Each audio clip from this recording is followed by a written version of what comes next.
You're watching Psychedelic Harm Reduction, the basics of tripping and trip sitting, powered by Microdose. The content of this course has been developed by Dr. Erica Zelfand.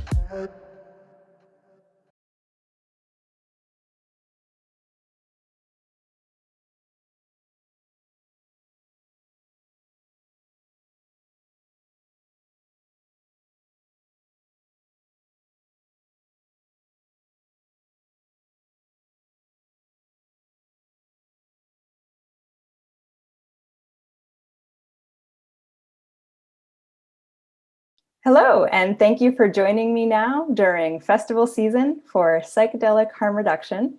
In this talk, we will be going over the basics of what you need to know for tripping and trip sitting. So whether you are the person taking a psychedelic substance or you're supporting other people who are on psychedelic substances, this is a primer for you. Now, who the heck am I? I'm Dr. Erica Zelfand. I'm a licensed family physician and I specialize in integrative mental health. And when I'm not playing doctor, I myself am a regular person and I like to go to festivals and I like to romp around the planet. And when I do, I really enjoy working with psychedelic harm reduction groups. You can see me photographed here in front of the Zendo project at Burning Man with my friend Leaf, where we volunteer. We support people who are having psychedelic experiences that are maybe a little bit more challenging or difficult or bumpy than the person may have bargained for when they took the substance that they're on. And we support them and we help transform their difficult experiences into, if not positive experiences necessarily, then healing ones and ones that are less harmful than they would have been had we not been there to support those people. I'm also the mastermind behind an 8-hour course that is co-presented with Microdose Media called The Science of Psychedelics. You are cordially invited to take our online training. This is designed for therapists and healthcare providers, but you do not have to be either to join us. Packed with information. If you really like understanding how stuff works, this is the course for you, scienceofpsychedelics.com. All right, but back to harm reduction. That's the whole point of this talk, right? So what is it? Let's define it. So psychedelic harm reduction refers to approaches to reduce the risk of harm associated with psychedelic use. Now, this is not just reducing the risk of harm for the person taking the psychedelic. Psychedelic harm reduction aims to serve both the user and those around the user. And psychedelic harm reduction, these principles can be applied to various settings: recreational settings, ceremonial settings, and even clinical settings. So whether you're using psychedelics at a music festival or in a shamanic ritual or in a doctor's office, the principles of psychedelic harm reduction are here for you.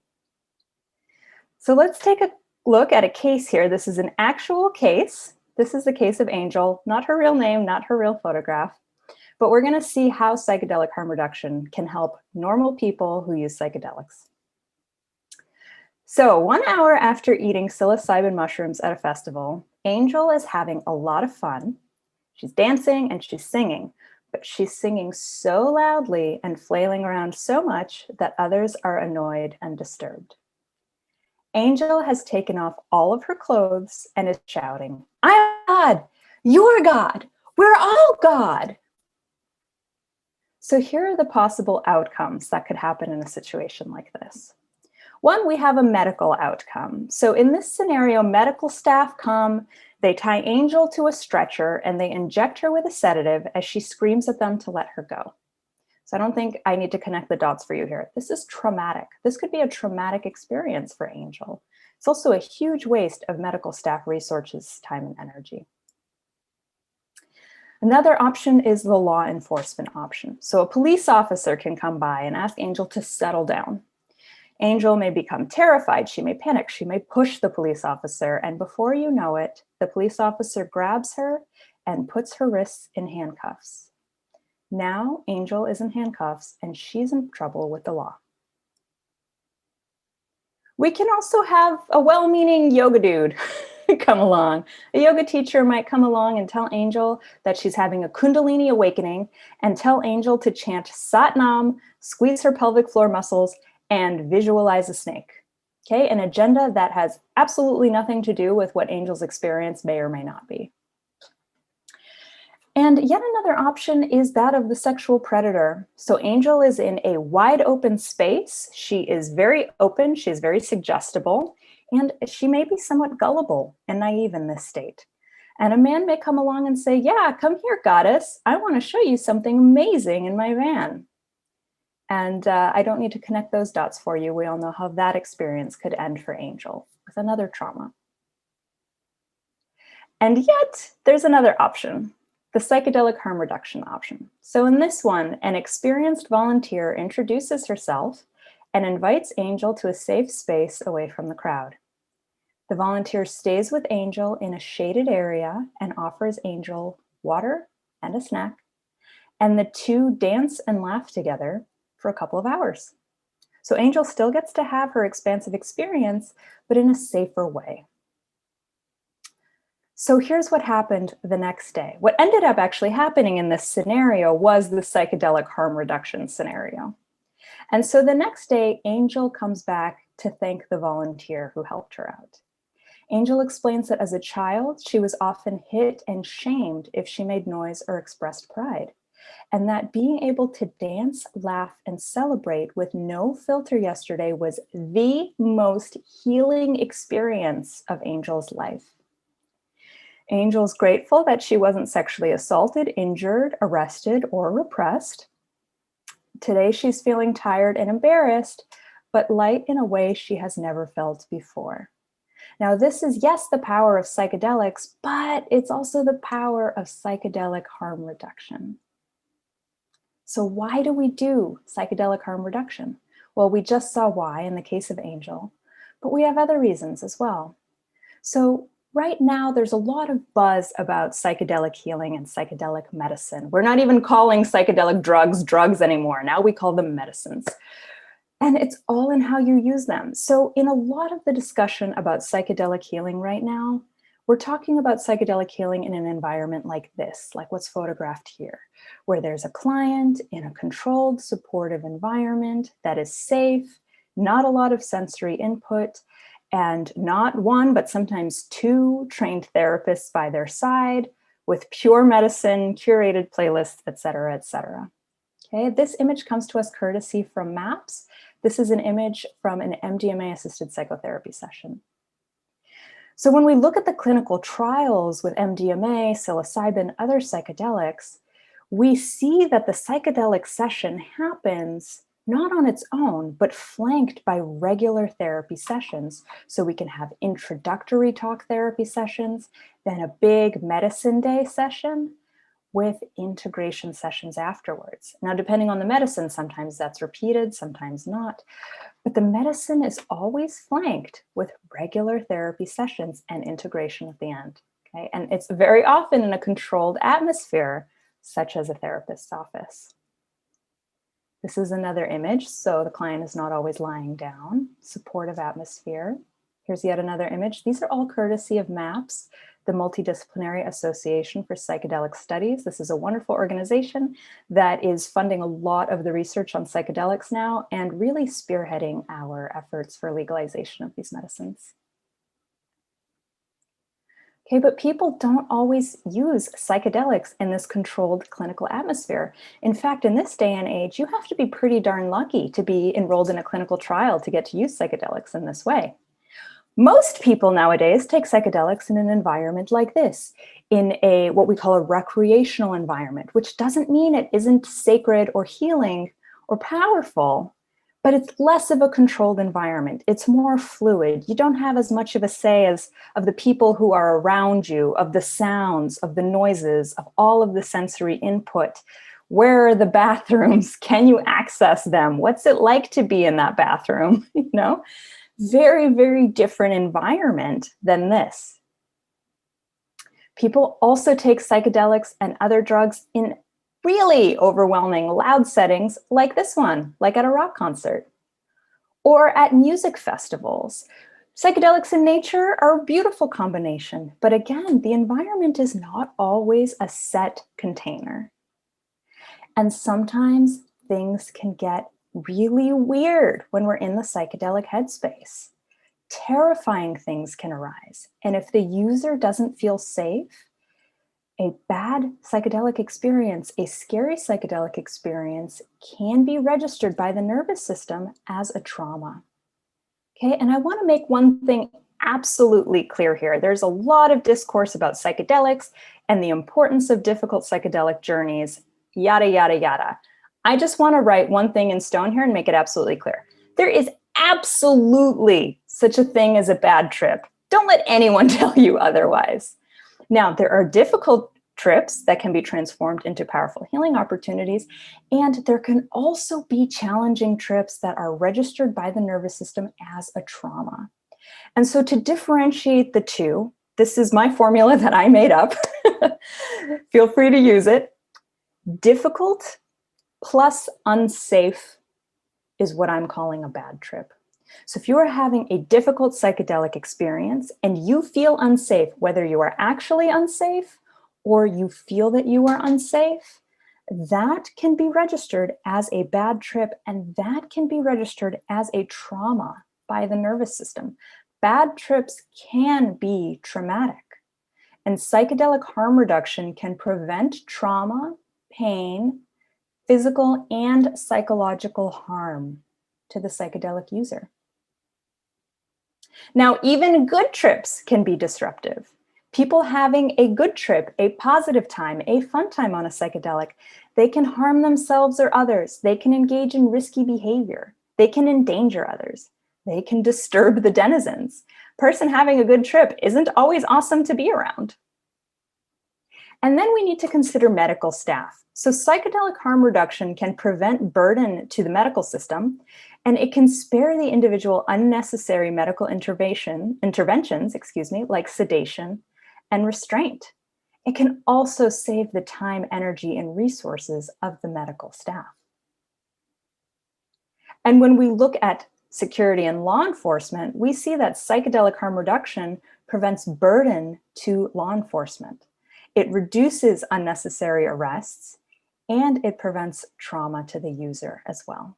Now imagine being on a psychedelic, you are in the most psychologically vulnerable state you have ever been in since childhood, and now you're in trouble, and you're in handcuffs, and you're under arrest, and you're in big trouble, okay? That's gonna read very differently to the nervous system than if the person were sober under those circumstances. So when we look at the United States of America and how we are doing in terms of legal risk with psychedelics, there are over 1 million drug possession arrests that happen each year in the United States. There are 6 times as many arrests for drug possession as for drug sales. So when we look at this chart here along the bottom axis, these are the years. So we start 1980 to 2018 is the data on this chart. And these numbers up here, these are the number of arrests in millions. So in 2018, we had 1.4 million arrests. In orange, this represents the arrests for possession. And down here in yellow, the arrests for sale or manufacture. So we can see our current approach to drug policy in the United States, it really isn't targeting sales or manufacture. We're not stopping kingpins here. People who are getting arrested are people who might just have a bag of marijuana in their pocket or just enough psilocybin mushrooms to have a fun time at a festival with themselves and their friends. So when we engage in psychedelic harm reduction, we are not only helping a person have a positive psychedelic experience, we are also potentially saving them from the legal system and the repercussions of the legal system. There is mandatory minimum sentencing for possession of LSD and other psychedelics that varies state by state. Getting caught with psychedelics and getting in trouble with the law comes with huge legal fees. And for some, they may even risk loss of employment. So let's say we have a teacher who goes to a festival who gets caught with mushrooms, right? They could lose their job. They might not be able to be a teacher anymore. Outdated approaches to psychedelics do cause harm.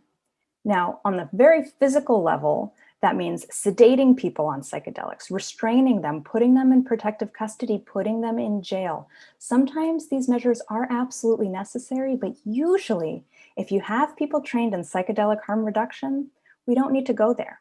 Okay, so these approaches are typically unnecessary. They waste time, money, and resources. Our money, by the way, tax dollars. These are rooted in misunderstanding and misinformation about psychedelics. They're based in stigma and fear.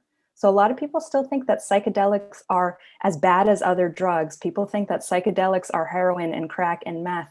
They are not. They are in a totally different class, all unto themselves. So these outdated approaches tend to escalate situations, not to calm them down, and can cause harm to the user as well as to others. So education about psychedelics and their actual effects are warranted. So we have this video and many others like it, and lots of good people doing the work, educating others on what psychedelics are and are not. So aside from law enforcement, medical, and all that jazz, if we don't have people trained in psychedelic harm reduction, what we're left with is well-intentioned people who don't know what the heck they're doing to support people like Angel who are tripping out on mushrooms at a festival. Okay, so despite their good intentions, individuals who are not trained in psychedelic harm reduction may exacerbate the situation, they may annoy the user, or they may otherwise cause harm without intending to. So what we're trying to do with psychedelic harm reduction is to create positive experiences for people. Psychedelic harm reduction may not only prevent injury and harm to the user, but it may also engender positive, life-affirming, and even healing experiences. So you make an environment just right for someone to have their psychedelic experience, they may have beautiful, powerful breakthroughs and insight and healing opportunity that they may not have had that psychedelic harm reduction container not been there for them. So at festivals, psychological support services may be just as important as medical care at festivals and other special events. And that is why I love volunteering, doing psychedelic harm reduction at Burning Man, at Oregon Country Fair, at other festivals all around the world, because these services are greatly needed. And after watching this tutorial and doing some other reading and learning, you may be very well equipped to be a volunteer yourself at one of these events. So let's go back to bad trips, because I mentioned them earlier and I got all impassioned that there is such a thing as a bad trip. Let's dissect that a little bit more. Let's understand bad trips and let's learn about what we can do to prevent bad trips. So I want to make it absolutely clear, difficult and bad are not the same thing. Not just with psychedelics, but with all things in life. Sometimes the most difficult experiences that we encounter as humans can be the most powerful and be the most healing. That being said, difficult and bad are not the same thing, but they both legitimately exist. Okay, there is, again, absolutely such a thing as a bad trip. A bad trip is a difficult trip in which the person is not safe. Okay, that can be registered as a bad trip. And when we take psychedelics, psychedelics invite us to consider every aspect of the human experience, both our own human experience and that of other people. And when we take psychedelics, we also have the floodgates open to the subconscious. Now, what is the subconscious? The subconscious refers to aspects of ourself that we hide, reject, suppress, and this can include memories. This can include suppressed memories or repressed memories. And subconscious material can become conscious during psychedelic states. That door between the conscious and the unconscious opens, and we can suddenly access deeper material than we could have accessed without the psychedelic in our system. That is not always a pleasant process. Material in the subconscious can include suppressed memories, as I just said, our birth experience, childhood abuse, physical abuse, emotional abuse. And I do want to emphasize that a lot of the abuse that we experience in childhood, especially before the age of 7, we don't always have language to describe it. So it could just be like a fear. We could just suddenly feel terror or a charge in our bodies. Subconscious material can also include illness, can include ancestral trauma. So I've had clients tell me before that they've taken a psychedelic and gone back to the Holocaust and re-experienced the Holocaust as one of their ancestors. That is in our DNA also. Subconscious material can include our own history of sexual assault, injuries, accidents, death of loved ones, can include shame, can include difficult emotions that we've avoided earlier because we dissociated or we froze or we were on medication that wouldn't let us feel those feelings before. So the subconscious lets us access that material that otherwise might be blocked off to us.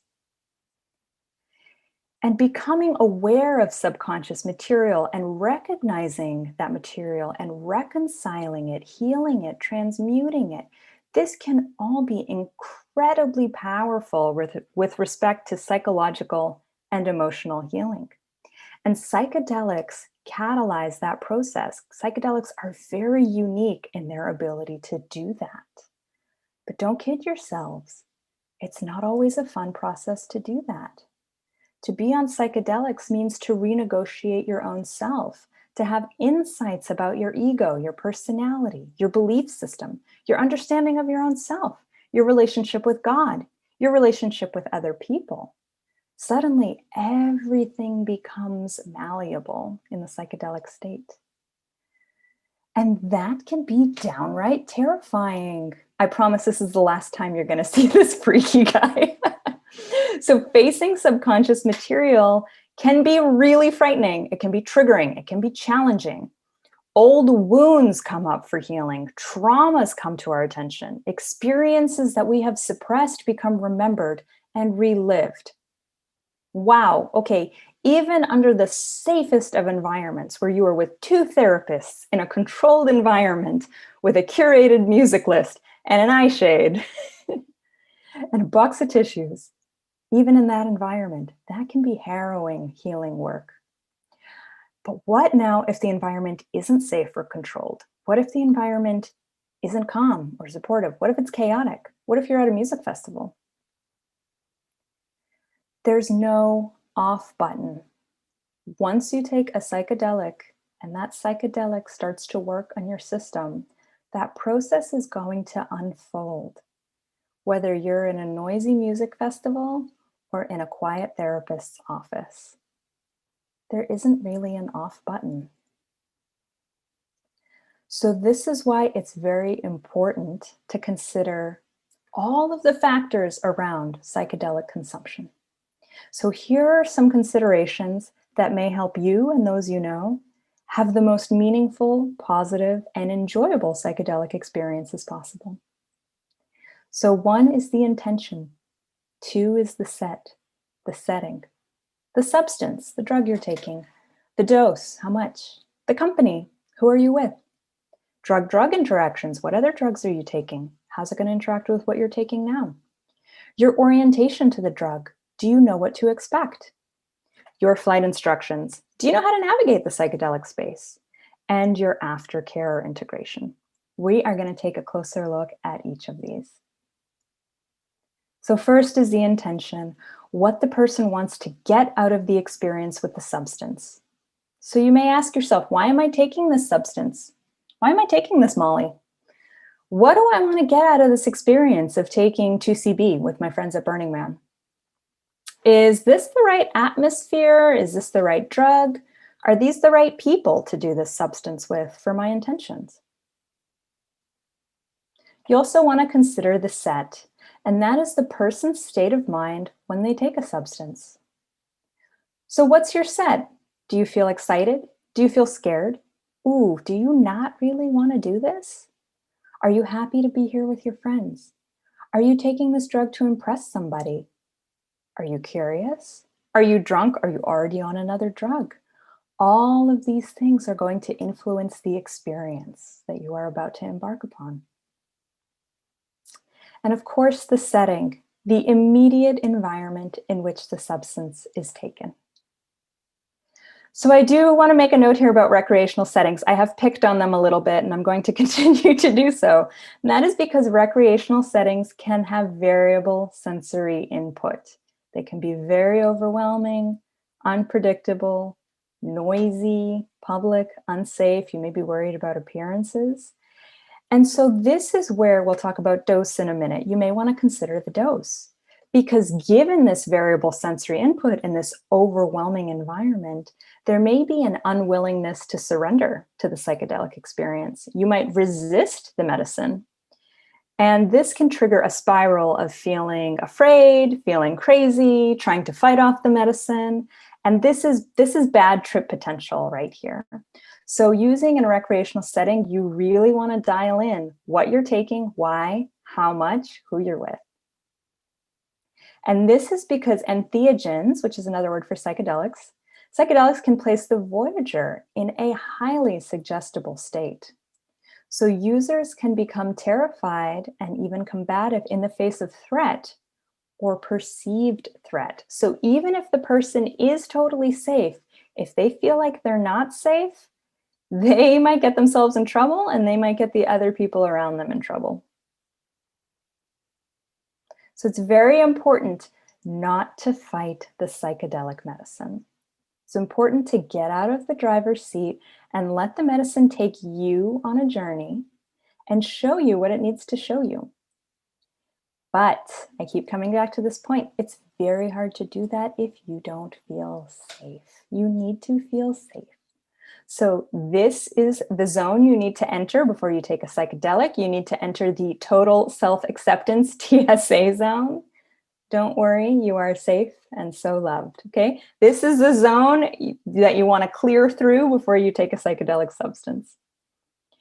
And the ideal setting. So ideally you want to be in a comfortable or a clean environment. And by clean, I don't mean, neat and tidy and perfect, but I mean like, you're comfortable there. You're not going to get sick. You can lay on the floor. You can sit down somewhere.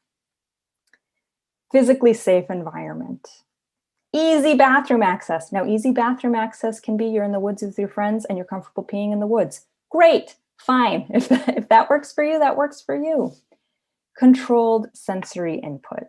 So especially if it's your first time using a psychedelic or you're using a higher dose than you've used before, it's nice to be in an environment that is relatively quiet, dimly lit, not too much sensory input coming in at you.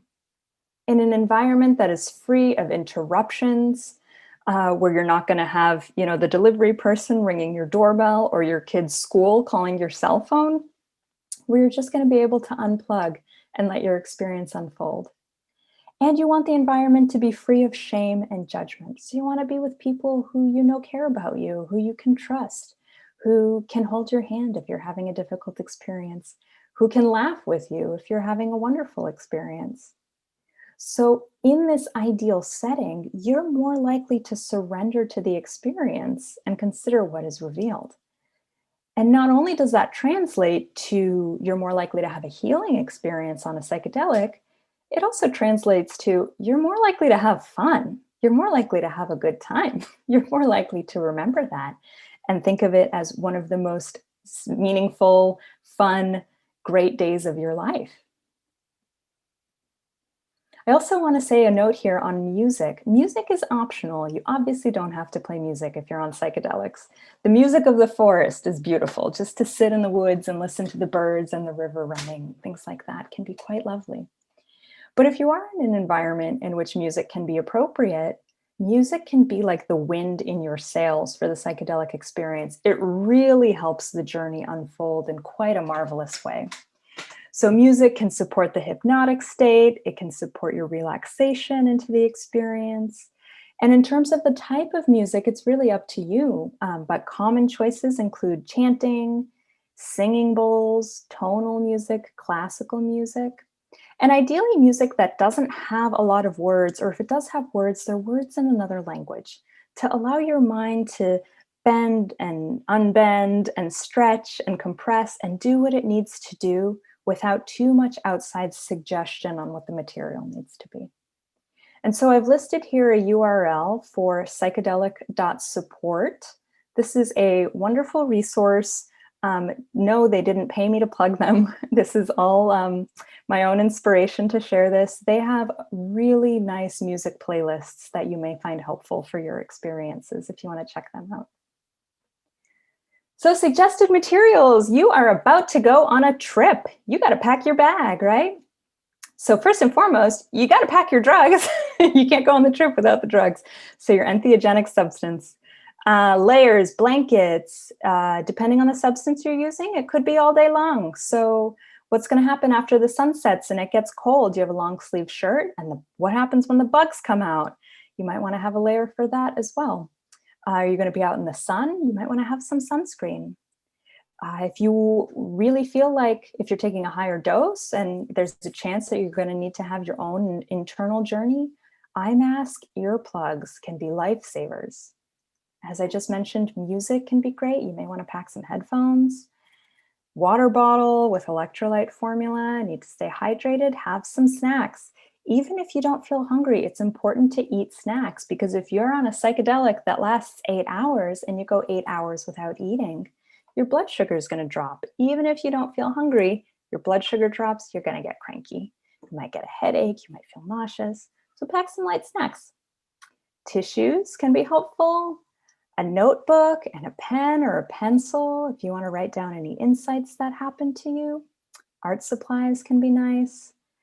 This is optional, but some people like to have a grounding object, like a favorite crystal or a stuffed animal, or maybe a pendant that has a lot of meaning to them emotionally, something that you can hold on to if things feel a little rocky or you just need to ground yourself.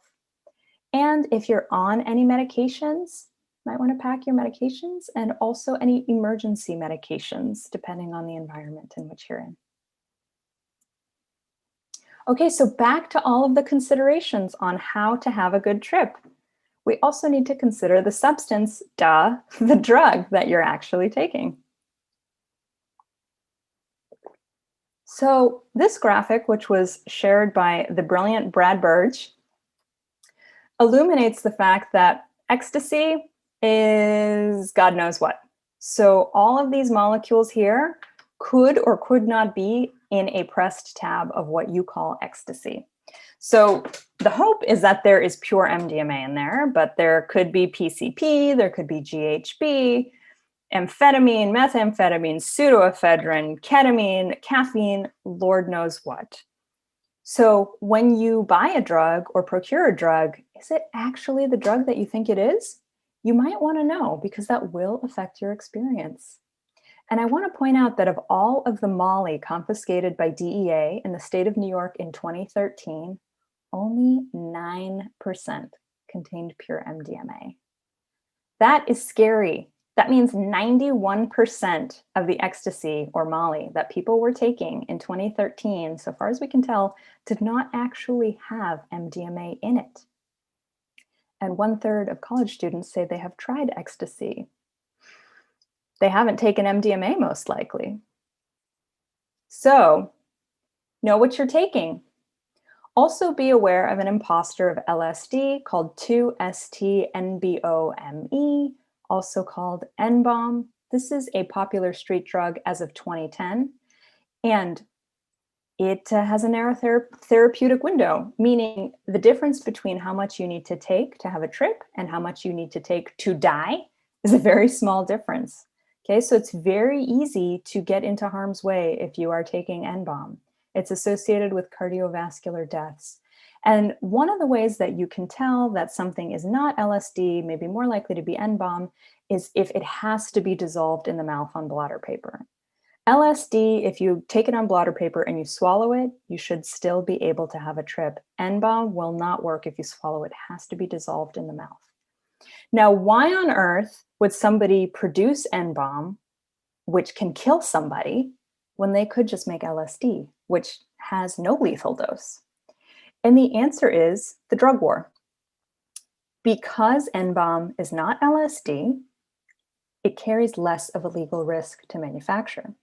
So if you are making N-bomb, which can kill somebody, you are actually less likely to get a serious prison sentence than if you are making LSD. And this is why part of psychedelic harm reduction has to include changing the laws and educating our lawmakers that psychedelic harm reduction is in everyone's best interest. On that note, substance purity, very important. So ask yourself, am I sure this substance is actually what I think it is? Am I sure this is 2CB? Does the preparation contain fillers? Okay, maybe you don't care about fillers, but maybe other drugs? Does this preparation contain GHB? Does this preparation contain other chemicals? Does this preparation contain N-bomb? Did I use a drug testing kit? Underline that question. Do I know what to expect from the experience of taking this drug? Okay, so if you are taking a lot of ketamine and you expect that you're going to have a super fun night dancing with your friends, and then you end up in a K-hole, not able to move in the corner, that's what ketamine does. So you might want to know what you're signing up for. You want a fun night of dancing with your friends, maybe try some MDMA. Has anyone I know taken a sample of this drug, and what was their report? Okay, these are all questions to ask before you take a new substance of a new batch. So I want to very enthusiastically, I want to jump up and down. I want flashing lights around this slide to please encourage you, before you take any drug, test it. Make sure it's the drug that you think it is. Make sure there's no other junk in there that you don't want in your system. So visit Dance Safe. Their website is dancesafe.org. On their website, you can purchase drug testing kits for a variety of different drugs. And these are little dropper bottles, and you take a little amount of whatever the drug is that you are going to be taking. You test it, you make sure it's what you actually think it is, and then you proceed accordingly. So once we've clarified that the drug is actually the drug we mean to be taking, then we want to consider the dose. This is the amount of the substance that we take. Okay, so there's the substance, and then there's how much. How much is too much? If you are in the middle of the desert and you see this taped to a post in the middle of nowhere, you probably ate too much acid. So let's look at psychedelic dose ranges. So we have high doses, we have recreational doses, we have microdoses, and experiences do vary based on how much you take. So you want to think about what your goals are. So with LSD, for example, if you want to take a really high dose of LSD, that's going to be 200 micrograms or greater. But if you are aiming for more of a recreational dose or medium dose, most folks tend to like 100 micrograms, some like 150. It really depends on the person's tolerance and how comfortable they are navigating the psychedelic state. But if you're microdosing, you don't want to take more than 13 micrograms. Some would even say 10 micrograms to do a microdose of LSD. And psilocybin containing mushrooms, all of these substances, you want to think about how much you're taking because of what your goals are. And so here is a lovely little pictogram from realitysandwich.com where they explain some of the different weights of dried psilocybin mushrooms and the different effects that you might get. So if you take somewhere between 1/4 and 3/4 of a gram of dried mushrooms, you might feel stoned, you might have some mild euphoria, some visual enhancements, okay? If you want warped kaleidoscopic visuals, that may be more like 2 to 3.5 grams, mild hallucinations. Okay, you want heavy hallucinations? Somewhere between 3.5 and 5 grams. If you want ego death, you're gonna have to go greater than 5 grams. Now, this is just a loose guideline because not all psilocybin mushrooms are the same. There are over 200 different species of mushrooms on God's green earth that contain psilocybin, and they all have different potencies. So if you eat 3 grams of golden teacher, that is not going to be the same as 3 grams of Azzies. The Azzies are going to hit you way harder. So part of psychedelic harm reduction means knowing what you're taking, knowing the potency, choosing your dose accordingly so that you can have the experience that is going to be the best experience for you.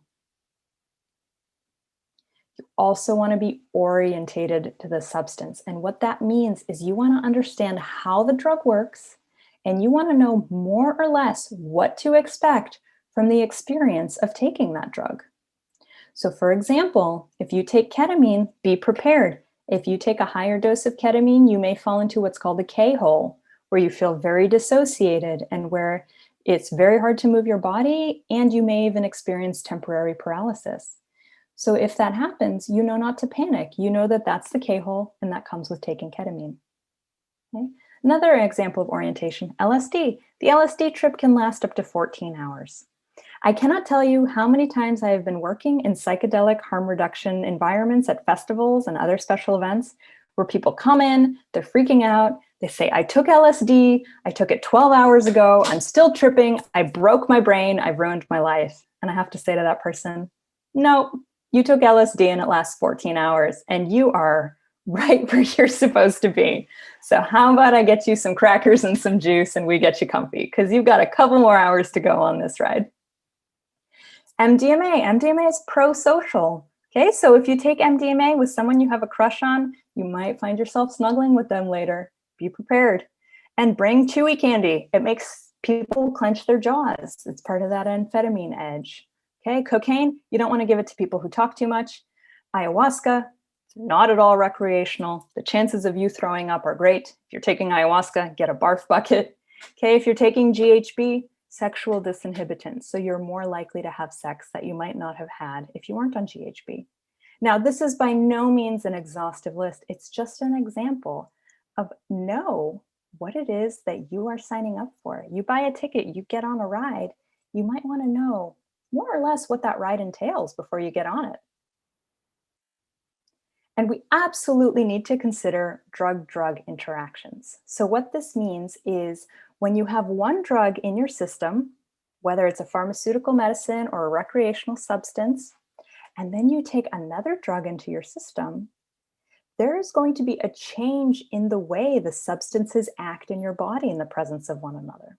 So the definition of drug-drug interactions is a change in the way a substance acts in the body when taken with certain other drugs, supplements, or herbal remedies. Yes, I do mean it. I mean it when I say herbal remedies.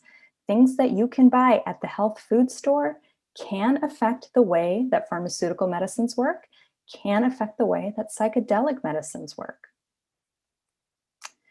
Specifically, I want to harp on substances that can affect serotonin pathways, because substances that affect serotonin absolutely, positively should not be combined. So the most obvious example of this is the SSRIs and the SNRIs. These are classes of antidepressant medications, but it also includes the pain medication tramadol. It also includes the over-the-counter amino acid 5-hydroxytryptophan, or 5-HTP, and tryptophan, and MDMA, which is found in ecstasy and Molly, and ayahuasca. So what this means is if you are on an antidepressant medication, you are risking your life. And I do mean it when I say that. You are risking your life if you take ayahuasca or if you take MDMA. Or if you take MDMA and before the night is through, while there's still MDMA in your system, you pop a couple of 5-HTP, you have just rolled the dice with your health and with your life. This can cause a very serious, life-threatening condition called serotonin syndrome. Yes, I have seen it. I see it just about every festival season. People don't take this one seriously enough. Serotonin syndrome is awful and it can kill you. So please, please, please, I'm jumping up and down like I did with the dance safe slide. Do not combine substances that affect serotonin pathways. Choose your psychedelics accordingly based on what medications you're taking. You also do not want to combine any substances that can slow down your respiratory rate, your breathing. If you combine substances that are known to slow your respiratory rate, guess what's going to happen to your respiratory rate? It's going to slow down. You slow down your respiratory rate enough, you stop breathing. You stop breathing in 3 minutes, you're dead. Okay, also very serious, okay? So this is my grown-up voice here. I want you to really pay attention to this slide. So please do not combine benzodiazepine drugs. So this is like your alprazolam, which is also sold as Xanax, your diazepam, which is also sold as Valium. Those are benzodiazepine drugs. Don't combine those with alcohol. Don't combine any of these drugs with barbiturates, with GHB, synthetic cannabis, not so much natural cannabis, but synthetic cannabis, and dextromethorphan or DXM, which also is psychedelic, and it's found in cough syrup. So these ingredients here, anything else that has been shown to slow respiratory rate, one at a time, do not combine them. Your risk of doing yourself serious harm is high. Now, if you're not sure if the substances you want to use can be safely combined, there are resources out there to help you guide your decisions accordingly.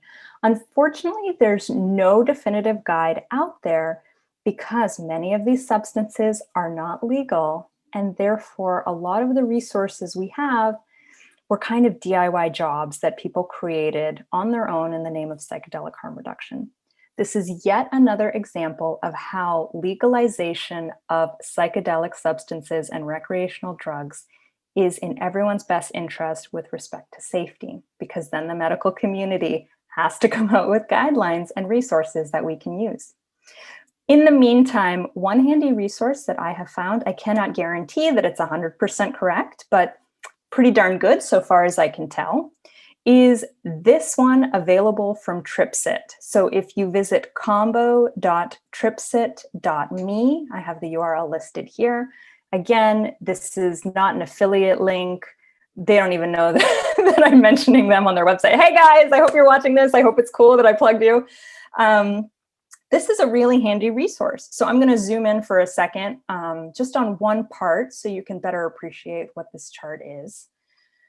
So substances are listed across the top and down the side. And then you can find two substances. Let's say you're taking tramadol, which is a pain medication, and you are considering taking DMT. You're like, I'm on tramadol. Is it okay for me to take DMT? So you find where these two columns combine and you see this orange symbol with the heart. Now up here we have the key. Okay, unsafe. No, shouldn't be combining those two medications. All right, well, what about if I'm on an opioid pain medication and I want to eat some mushrooms with my friends? Is that okay? So here you find opioids and then you find mushrooms. And slide over. Okay, this light blue bullseye, what does that mean? Low risk and no synergy. Okay, meaning can probably be combined and one drug isn't likely to increase or decrease the effects of the other. Okay, cool. So again, this is not 100% guarantee. This is a reference. This is a jumping off point. This is a guide. But in the name of psychedelic harm reduction, this is better than just taking a wild guess and combining drugs without any guidance whatsoever. Okay, I want to harp on this point here because a lot of antidepressants cannot be safely combined with serotonin affecting psychedelics. So sometimes people say, oh, okay, I'm just going to stop taking my antidepressant so that I can take Molly this weekend with my friends. Okay, so I, again, in bold letters, I'm in a chair, so I can't jump up and down, but I'm jumping up and down. Please do not abruptly discontinue any psychiatric medication. Okay, if you want to get off of one of your psych meds, work with a healthcare provider and taper down slowly. A slow taper is usually not only the safest way to go, not only the most comfortable way to go, but also the most effective way to go. Sometimes people cold turkey off their psych meds. They say, I feel fine. That went great. 4 days later, they take Molly with their friends at a party. And a week later, they end up in the ER with horrible panic attacks and suicidal ideation. Okay, it happens all the time. Oh, but I really want to do this ayahuasca circle in 2 weeks. Sorry, sweetheart. There'll be another ayahuasca circle in a few months. You're not catching the one in 2 weeks if you know what's best for you. Please, please, please do not abruptly discontinue any psych meds. And on that note, please do not pill shame people who use pharmaceutical medications. This is a thing now in the psychedelic world. What the hell is that? People who are on people who are on pharmaceutical medications, that is their choice to be on those medications. And if they do choose to get off of those medications, let it be their choice. Let it not be one of peer pressure. And if they do want to get off of their psych meds, then they should be working with a prescriber who will taper them down responsibly. Now, can psychedelics help people get off of their psych meds? Sometimes, yes, they absolutely can, but not always. Can psychedelics treat everything that psychiatric medications can? No. Flat out, no. Can psychiatric medications treat everything that psychedelics can? No. The different drug classes have their places. Some people need to use one, some people do well with both. It is absolutely not our place to judge anyone else for getting the care that they feel they need for the station of life at which they find themselves. Okay, I'm done being a tough cookie now. Let's look at company. Company is also very important for the psychedelic experience. Company refers to the person or people present with the user during their psychedelic journey. So ideally, the company includes someone the user trusts, somebody who has no agenda for them, someone who is skilled in peer support and psychedelic harm reduction, someone who's watched this video, somebody who cares about the user, and someone who is sober. Company, I like to think of whoever is with the person on the psychedelics. The person that is with them is their ground control or their Houston. It's the person that can help them navigate the weird time-space continuum that doesn't always make sense when someone's on psychedelics. It can be really grounding to have somebody there with you when you are on psychedelics. And for you up there in the sky, having your space oddity, it's important to have some flight instructions before you take off and go on your trip. So these flight instructions are guidelines for a positive psychedelic experience that were developed by Bill Richards. And many a psychedelic explorer has come back to them again and again and again. Now, this is by no means an exhaustive list, but just a quick overview. First and foremost, surrender. When you take a psychedelic, you are not in the driver's seat. Let the medicine come into your system and let it work on you. Try and surrender into the experience. Breathing can help with that process. Let's take a deep breath together.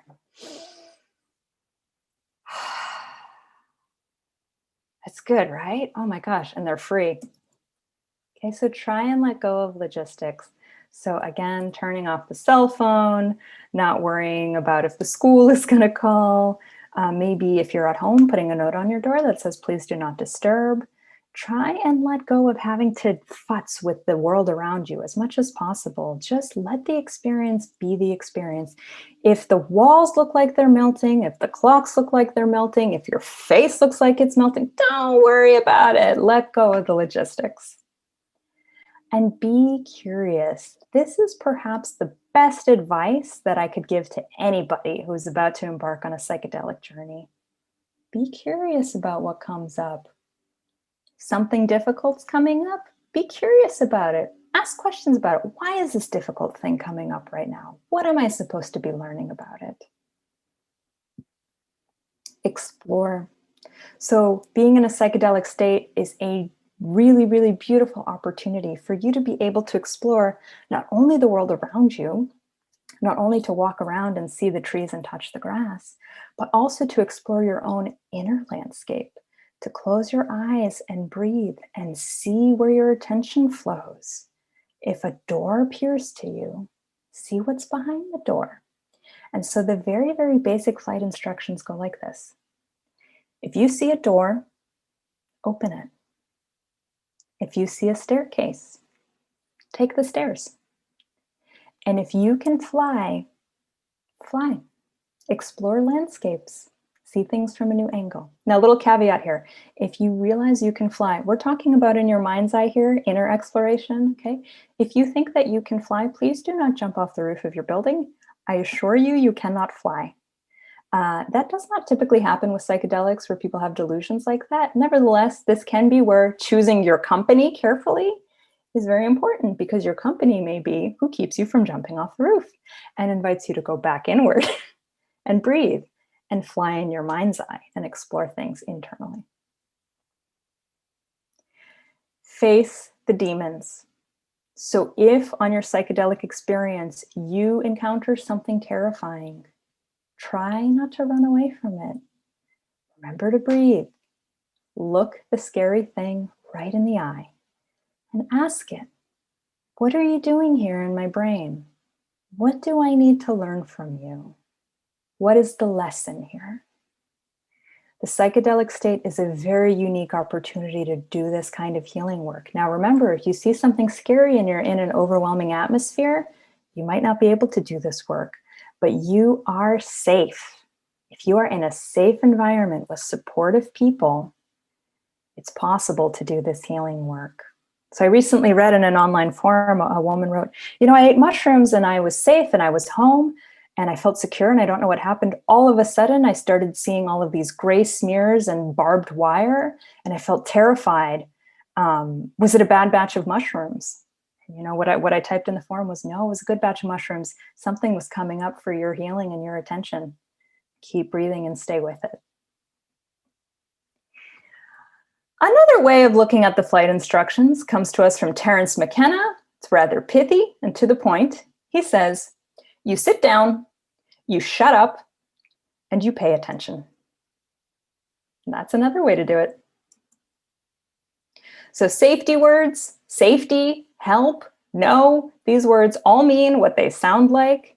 If you are on psychedelics or someone near you is on psychedelics and you hear these words, go to them, help that person, support them how you can. And now if you are the person who is not tripping, but supporting somebody else who is, there are some basics for you on how to be a good trip sitter. Now, these are adapted from the Zendo project. I do want to give a very, very big-hearted, grateful shout out to the Zendo project.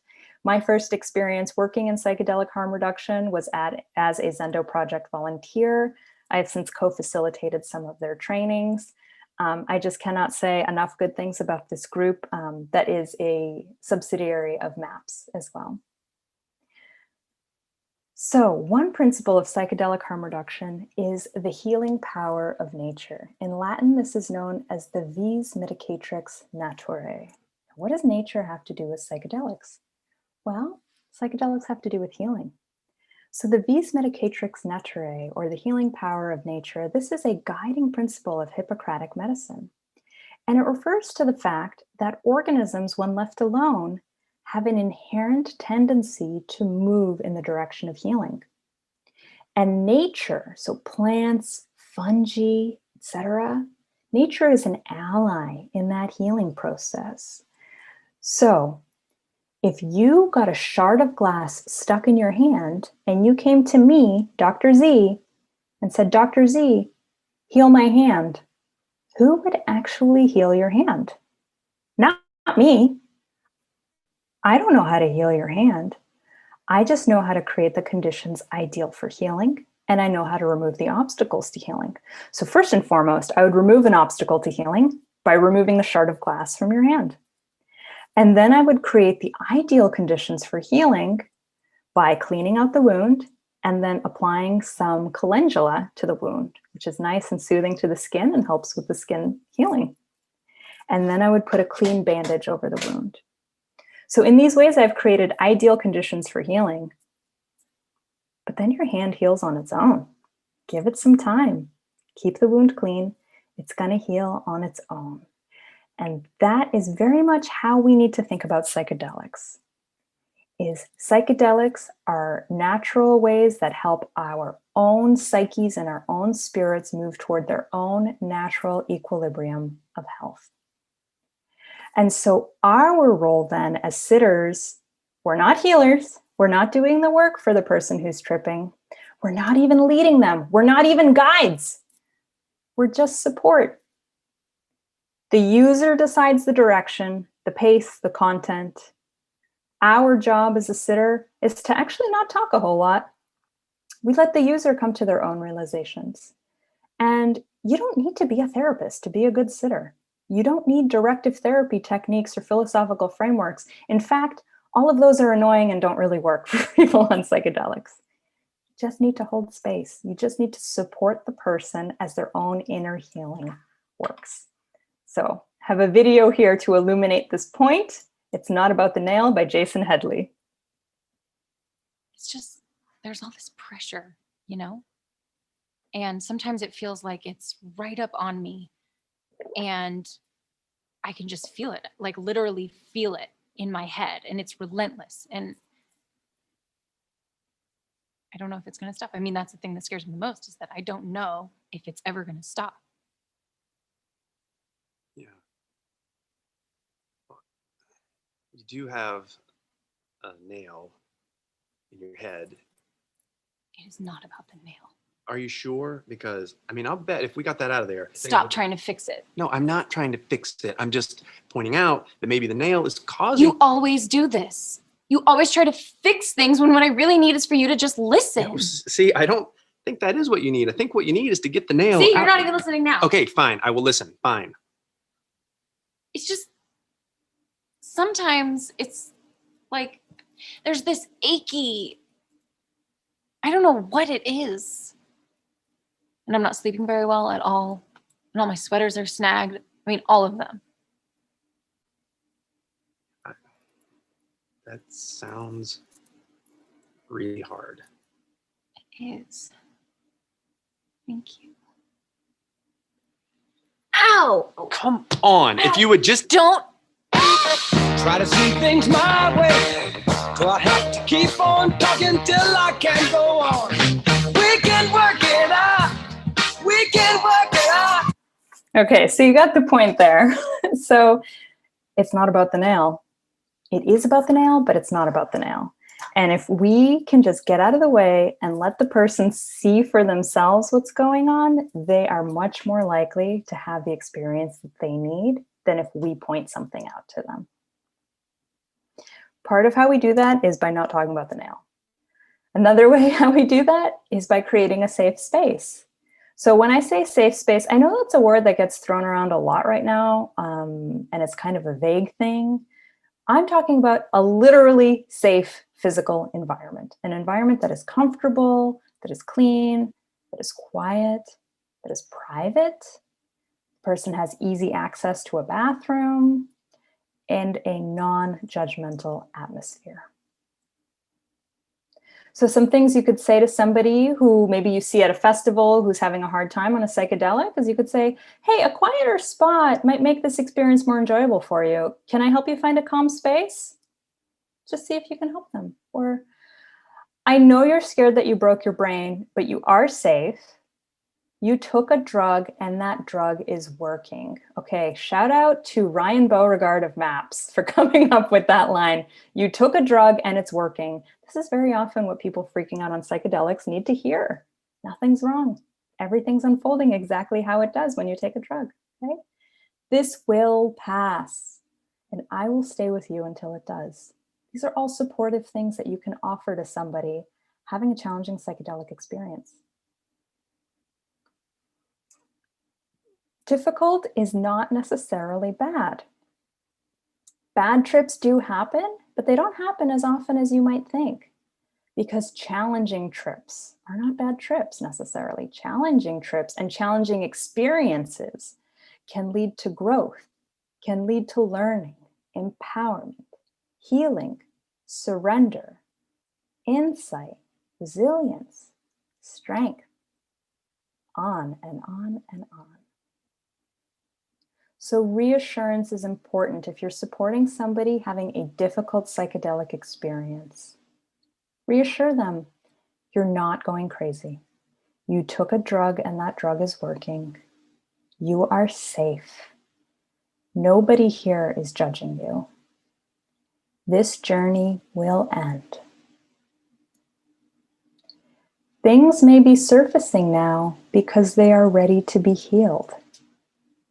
Be curious. And another principle, this one comes to us from the Zendo project, as many of these do, is to talk through, not down. Meaning, our job is not to abort the psychedelic experience, but to help the person get through the psychedelic experience. So try not to distract them from the experience.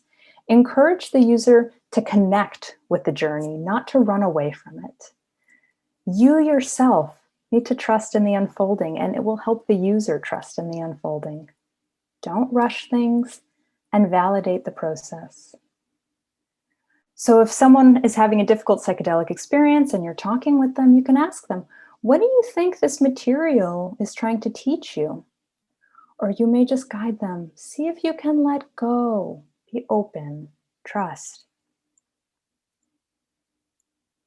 You can also support the person as they're going through their hard experience. What might make you more comfortable as you navigate this material? You can also offer them things. If you say, can I bring you something, that tends to be a little confusing, especially to somebody really tripping. You can offer them things. There's juice, blankets, snacks, teddy bears, art supplies. Any of that sound good?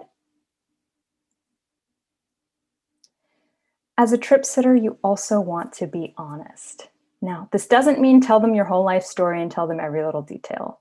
You do need to do a little bit of withholding here. You are not the patient. You are not the client. You are not the tripper. You are the sitter. Okay? People on psychedelics are perceptive. And this is why you do need to be honest, at least partially, because if they ask you about your feelings and you lie to them, that may create mistrust. They may get paranoid, and then they may continue to have a difficult experience. So for example, if a user says, are you mad at me? Absolutely not. But you know, something you said a few minutes ago reminded me of a falling out I had with an old friend a few years back. And I got a little upset, but I'm better now. That's honest. You don't need to tell them the whole story, what happened with you and the friend, but it's honest. The person perceived something in you and they noticed and they asked about it. And for you to say, no, I'm not mad at you. No, I'm fine. I don't know what you're talking about. They can tell you're lying. And that creates mistrust. Another example, a user says, I'm boring you. Let's say, oh, no, not at all. I am feeling restless though, because this chair is hurting my back. Is it okay if I leave you for just a few minutes to find a better chair? Okay. That's honest. It clarifies that the user is not boring you. That the user is not boring you, but it also helps them understand what it is they picked up on a little something. And for you to say, oh, no, I'm fine. That's gaslighting them. Okay, they picked up on something, validate that. Yeah, you know what you're picking up on is my back hurts. Let me get a better chair and I'll be more present with you. Let's take a look at another case. Justin takes LSD. This was a real case, as all of them have been. Justin's friends drop him off at the psychedelic harm reduction tent at the Oregon Country Fair. Buddy Justin's having a hard time, they say. Justin looks confused and frightened, and his lips are visibly dry. So I bring Justin back to a quieter, private spot in the shade. We sit down on a mattress with a couple of feet between us, and I give him a cup of orange electrolyte drink. And Justin starts trying to explain what he's experiencing, but he's like way too deep in it to really describe it. And he seems like really distressed as he's trying to put it into words. So I just say to him, Justin, you're safe here. I will watch over your body and take care of all the time-space stuff. It's safe for you to explore whatever's coming up in this trip. It's safe to be curious about it too. Justin lays down on the mattress and I bring him a blanket. And he grabs my hand and he says, you'll stay nearby? Yes. I say, yes, I'll stay nearby. Justin lays quietly for about an hour. And I really try not to bug him, but after about an hour, I just want to make sure that he's doing okay. So I just tiptoe over and I just whisper, how's it going in there, Justin? And he has tears streaming down his eyes. He opens his eyes and his face is covered in tears. And he says, so beautiful. Thank you so much. So I still to this day have no idea what the heck was going on for Justin and what his experience was. And I don't need to know, and I don't get to know. It's not my place to know. It's my place to support him while he has his experience. And so he came in from agitated and confused to overwhelmed. to tears down his face, experiencing beauty. That's why we do psychedelic harm reduction. Now, there are some ethics that we need to think about as trip sitters. So you need to be gentle. People on psychedelics are in a vulnerable state, and we need to be worthy of that trust, and we need to be worthy of their vulnerability. That's why we want to treat users with care, respect, and dignity. A note on physical touch: always ask for permission first before you touch someone who's on a psychedelic. This includes patting them on their back, putting your hand on their forearm. If you're helping them with blankets, it's one thing to put a blanket on them, but it's another to put the blanket on them and then pet them, okay? Always want to ask before you do that, especially if you don't know the person, especially if they are of the sexual orientation where you might be someone that would be attracted to them. Even if you receive permission, do not touch anybody on a psychedelic in an area that is covered by their bathing suit, okay? So no breasts, no buttocks, no genitalia. Not cool. Even if they're your partner, if you're sober and they're on a psychedelic, leave their genitalia alone. I promise it'll be there later. Sexual advances from the sitter to the user are never okay. Somebody on a psychedelic is in a vulnerable state. You are, by definition, as their sitter, in a position of power. It is an abuse of power to make a sexual advance on somebody who is on a psychedelic. Now, if the person on the psychedelic makes a sexual advance toward you, you as their sitter are ethically obligated to politely decline their advance. A note on gender. So ideally, for each person having a psychedelic experience, it's nice to have two sitters of different gender identities sit with the user. If only one sitter is available, then it's usually best if they are of the same gender identity as the user. These aren't hard and fast rules, but it can help avoid potentially awkward situations. A note on confidentiality. Please hold in confidence what you see and hear. What the user shares with you, that is highly privileged information. You are honored to get to be privy to that information. Be worthy of that trust. Now, there are some exceptions here, especially if you are a teacher or work in healthcare. You are what's called a mandated reporter. So you actually are obligated by law to report situations of if the person reveals that they intend to harm themselves or die by suicide, if they intend to commit homicide, if they are abusing a child, or if they are abusing a dependent elder. Those are all things that we do have to, as healthcare providers and teachers and certain other mandated reporters, we do have to report. Even if you're not a mandated reporter, I would really encourage you to report these 4 bullet items as well. Everything else, hold in confidence. And know your limits. Don't use skills that you don't possess. If you're a sitter, nobody expects you to be a psychotherapist. Nobody expects you to be a psychoanalyst. Just be a sitter. Ask for permission before using a technique. If you do know a technique you want to try with the person, you want to try to do some body work with them or do another exercise, ask them first and be prepared to hear no. And that's okay, it's their call. So have a low threshold for referring to medical attention. So if you're supporting someone who's on a psychedelic and you feel like medically things are starting to get shady or you're just not sure, let someone who works in the medical department decide that. Refer them to medical.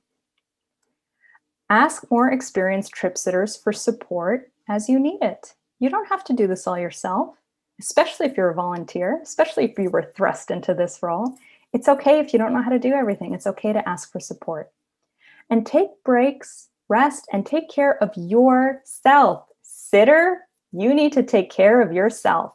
Secondary trauma is a thing, okay? Here's this meme, the therapy dog after I share all my problems, okay? You might look like this therapy dog after you have trip sat for 1 or 2 people. There is something called secondary trauma. Secondary trauma can be incurred when an individual is exposed to people who have been traumatized themselves. Symptoms of secondary trauma are similar to those of PTSD. Okay, so as a sitter, you are going to be exposed to other people's extreme states. The people who are on psychedelics, they may say or do upsetting things or disturbing things, and you are going to be observing, if not receiving on that, all of that. So it's really important to have good energetic boundaries. It's very important to take breaks. It's very important to get the support that you need so that you can continue being a good sitter. And some warning signs of burnout or compassion fatigue, these precede secondary trauma: exhaustion, numbness, dissociation, difficulty focusing, irritability, physical pain, uncharacteristic for you, emotional response, feeling emotionally triggered. Any of these things come up, it means you need a break. You need a good break and a meal and maybe a nap and a walk around the block. Okay, take care of yourself. Monitor yourself. Things that can help are to work. This is why working in pairs is great. Trip sitting can be exhausting.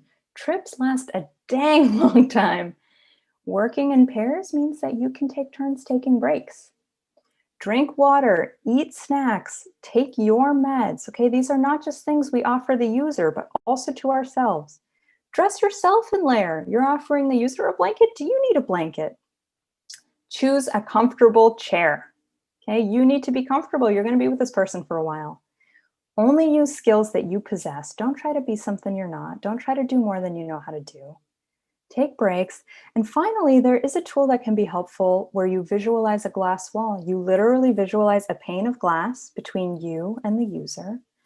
They're on that side with their energy over there. You are on this side with your energy over here. Nobody has to know that you're doing this. Some people, especially empaths, find that this can be very helpful for conserving their energy when they're in situations where they are starting to feel drained. Okay, and integration. Integration is the process of reorganizing the self to include material experience during the psychedelic state. And by incorporation, I mean things happen during the psychedelic experience that you need to fit back into not only your psyche, not only your body, but your whole life. This is a really important part of the psychedelic experience. Issues, trauma, and themes unveiled during a session can be very powerful. And the voyagers may need support and understanding and making peace with all they've uncovered and discovered while they were on the psychedelic. So this is why it can be very helpful to check in the next day. If you were a sitter for somebody, check in with them the next day, see how they're going. And you don't have to support them and do all the counseling. You don't need to do all the work yourself. Refer them to someone who can help with integration counseling. There is a lovely directory of integration counselors available at psychedelic.support. There are other directories available as well. I believe Third Wave is about to launch one. There are others online. There's a whole network of people worldwide, many of whom work on telehealth through video sessions that can help somebody make sense out of what happened during their experience. Now, how long does integration take? Well, there's no definitive time frame. It varies person to person. And what we've seen in some of the studies, for example, the study on PTSD with using MDMA, is 2 months after treatment, people's PTSD scores dropped lower. Now, I'm not saying everyone who does psychedelics is healing PTSD. This is just for an example. So before treatment, these were the baseline PTSD scores. 2 months after treatment, oh wow, look at this drop. But hey, look at how much farther things dropped at almost 4 years. Almost 4 years after the end of the study, an even farther drop. So when we have a profound psychedelic experience, the improvements unfold and stay with us over time, and integration can make all the difference. And our job, both as people who use psychedelics and as sitters, is to treat the psychedelic experience as a positive and potentially life-changing event. A psychedelic journey can be a catalyst for transformation, so treat it as such. Tools that can help with integration, these are also adapted from the Zendo project, include art, exercise, one-on-one psychotherapy, group therapy, music, either listening to music, making music, dancing, singing, writing poetry, doing family constellations workshop, spending time in nature, getting body work, doing energy release techniques, doing archetype work, meditating or other mindfulness practice, having an emotional release. That's a fancy way of saying getting pissed off and hit a tree stump with a baseball bat, or break a glass against a concrete floor, or scream, or cry, or laugh. Yoga, Tai Chi, Qigong. Also, I want to say speaking in tongues is remarkably helpful for some individuals. Speaking in tongues can be a wonderful integration tool. Now, as you can see here, this list of integration tools, these are not all things that entail hiring a therapist and working with a therapist. Many of these are things you can do alone or with a friend or with your community. So it doesn't always have to be with professional help, although professional help is wonderful if you can get it. So let's recap in closing. Important considerations for people wanting to take psychedelics are the intention, the set, so your mindset, the setting, the space you're in when you take the drug, the substance you're taking, the dose, how much you're taking, drug-drug interactions, company, who you're with, your orientation to the drug, do you know what to expect? Your flight instructions, are you prepared to surrender and let go and listen? Are you going to be curious? And your aftercare or integration plan. Considerations for sitters. You want to be a good trip sitter. You got to remember the healing power of nature. Remember to support and not lead, to create a safe space. Remember that difficult is not the same as bad, that we want to help the person get through the psychedelic experience, not get them down out of it. And we want to be compassionate in our honesty and presence. A little preparation can make all the difference with a psychedelic journey. And by preparing appropriately, by engaging these psychedelic harm reduction principles, we can not only help ourselves have meaningful, beautiful, healing psychedelic experiences, we can help others do the same. And in doing so, we can help our communities and in time, the world. If you would like to learn more about psychedelic harm reduction, or you want to get even more up to snuff with how to be a good tripper or a trip sitter, I highly recommend a couple of resources here. One is the Manual of Psychedelic Support. This is put out by MAPS and is actually available as a free download PDF on their website, or you can purchase a printed copy as well. This one's especially good if you want to set up psychedelic harm reduction services at festivals or events.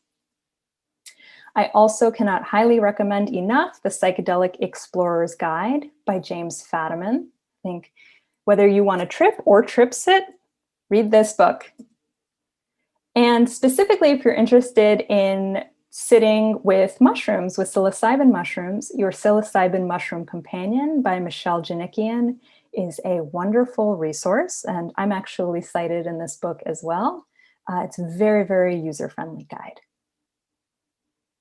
I would also like to celebrate a new psychedelic peer support line, the Fireside Project. So if you would like to call them from the United States, the number is 62-FIRESIDE. Go ahead and store that number in your phone now. Murphy's Law says if it's stored on your phone, you might not need it. And this is a line that you can actually call to get support while you are tripping, to get support while you are trip sitting for somebody else, or if it's after the fact and you just want some help processing a past trip, reach out to the Fireside Project. Wonderful people that are doing really good work. And if you'd like to keep in touch with me, I'm Dr. Erica Zelfand. As I mentioned at the beginning, I'm a licensed family physician and I specialize in integrative and functional medicine. You're welcome to visit my website at drzelfand.com. And my handle on various kinds of social media is at drzelfand.